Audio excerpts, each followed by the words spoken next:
Lofi Poli Sci, how we doing? Dr. P here talking our famous question, what's going on in our world today? And we're back for Friday's edition of an American President's Podcast. New Hampshire primary results. Ready to get your politics on? Yeah, you are. We know you are. So we're only going to really look at the Republican side, because the Democratic side, they were just write-ins. And President Biden, well, he won, but he didn't really run. He's making South Carolina his first primary in the Democratic season. And if you're thinking it, the answer is likely yes. President Biden is simply going through the motions of the Democratic primaries. No one is seriously challenging to run for the Democratic nomination for President of the United States.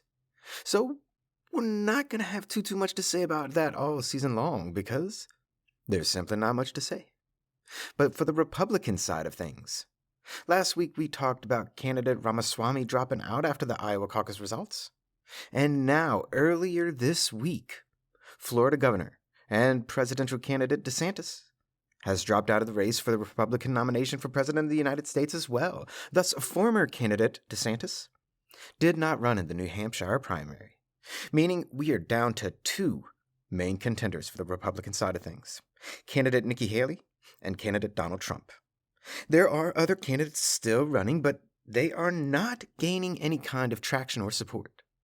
So as of now, we'll think of it as a heads-up race.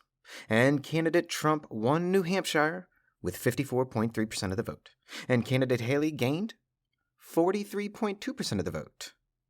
This means that the 21 delegates that New Hampshire gives out to the Republican candidates was divided into 12 for candidate Trump and 9 for candidate Haley, meaning candidate Trump only earned 3 more delegates than candidate Haley in this one.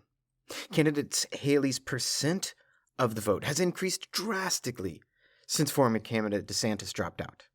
And now, looking at the running total, combining the results of Iowa and New Hampshire, candidate Trump has 32 delegates, and candidate Haley has 17 delegates. So just over half as many. And counting. And candidate Haley, says that this race is just getting started. And with over 2,400 delegates up for grabs, well, she's right. There's still a lot of time in primary season. The primary season has just begun. We've only had 2 so far: Iowa and New Hampshire. But yet you still read so many headlines. Trump dominated the vote. Trump's dominating this. Trump, the sure-in candidate. The season's already over. There's so much speculation already going on, just off of these 2 primary and caucus events yet. And the truth is, only candidate Haley decides how far she goes in the primary season. But as of right now, she's the only serious contender to candidate Trump. And that's exactly what she wanted. No more splitting the vote with other candidates. No more taking away votes from her to give to someone else. Just a one-on-one for the Republican nomination for President of the United States of America. 1,215 to win. And only 61 delegates have been given out so far. Much contest left. But what's next for the primary season? Well, the next contest isn't until February 3rd, next Saturday. And that's only the Democratic primary in South Carolina. Then Democrats have Nevada on February 6th. And Republicans, they don't get back in action until February 8th in Nevada, and in the Virgin Islands as well. And both of those are caucuses. So next Friday, we won't have any results to talk about. But for sure, we'll have something special for you.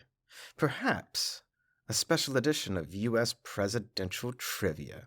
Perhaps we'll see how good your trivia about U.S. presidents is. Love you, Lo-Fi. And that's just a snap of what's going on in the world today.